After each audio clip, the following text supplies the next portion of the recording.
হযরত খাব্বাব রাদিয়াল্লাহু তাআলা আনহু যেদিন থেকে কালিমা পড়েছেন, ইসলাম ধর্ম গ্রহণ করেছেন, সেই দিন থেকে খাব্বাবের ওপর অন্যায়, অত্যাচার, নির্যাতন, জুলুম, স্টিম রুলার চালানো হয়েছিল।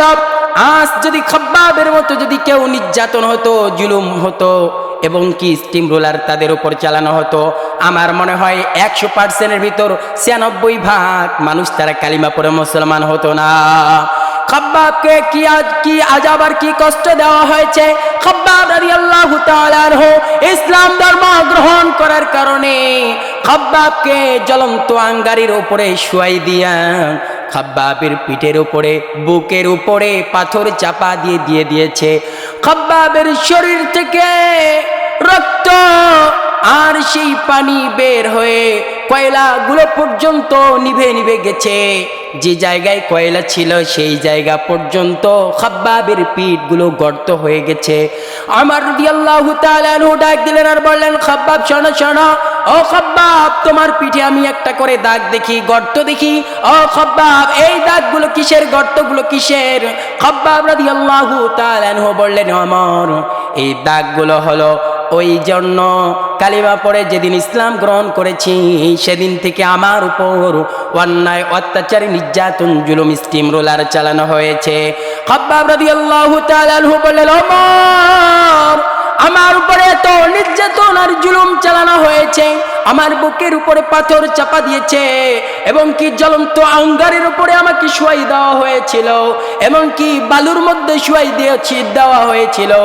আমি আল্লাহর নাম নিয়েছি এবং কি আমি কালিমা যেদিন থেকে পড়েছি সেদিন থেকে আমার ওপর এই নির্যাতন আর জুলুম শুরু হয়ে গেছে।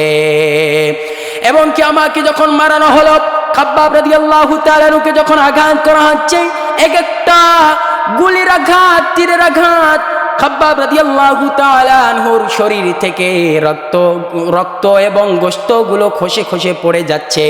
সেই সময় বলল খাব্বাবকে, ও খাব্বাব শোনো শোনো, আমরা তোমাকে মাফ করে দিতে পারি, আমরা তোমাকে ছেড়ে দিতে পারি যদি তোমার নবী মুহাম্মাদকে এনে মুহাম্মাদের উপর আমরা কি করব, স্টিম রুলার চালাবো, তার উপর আঘাত হানবো, তাকে রক্তাক্ত করব। যদি তাকে তুমি রক্তাক্ত করতে দাও, তাকে তুমি আঘাত হানতে দাও, ও খাব্বাব, তাহলে আমরা তোমাকে ছেড়ে দিয়ে দেব।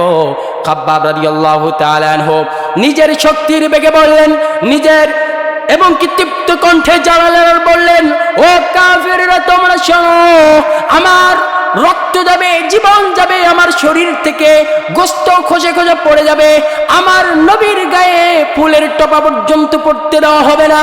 তিনি বললেন, আমার শরীর যদি চলে যায়, আমি যদি দুনিয়ার থেকে যদি বিদায় নিয়ে চলে যাই, আমাকে যদি মরতে হয়, আমার শরীরে বিন্দু মাত্র রক্ত থাকা পরিমাণ আমি নবীর গায়ে আঘাত হানতে দেব না। আর আজ আমার দেশের কুলাঙ্গারেরা তারা আমার নবীকে নিয়ে বাজে মন্তব্য করে, আমার নবীকে নিয়ে তারা কথা বলে, আমার নবীকে গালিগালাজ করে। আমরা প্রত্যেকটা মুসলমান বলি, খাব্বাবের মতো ঈমান এনে আমরাও তাওহীদি জনতা, খাব্বাবের মতো ঈমান এনে আমরাও বলবো আমাদের রক্ত আর জীবন যাবে। খাব্বাবের মতো আমরাও বলতে পারি, আমরা কখনো নবীর গায়ে ফুলের টোপা পর্যন্ত পড়তে দেব না।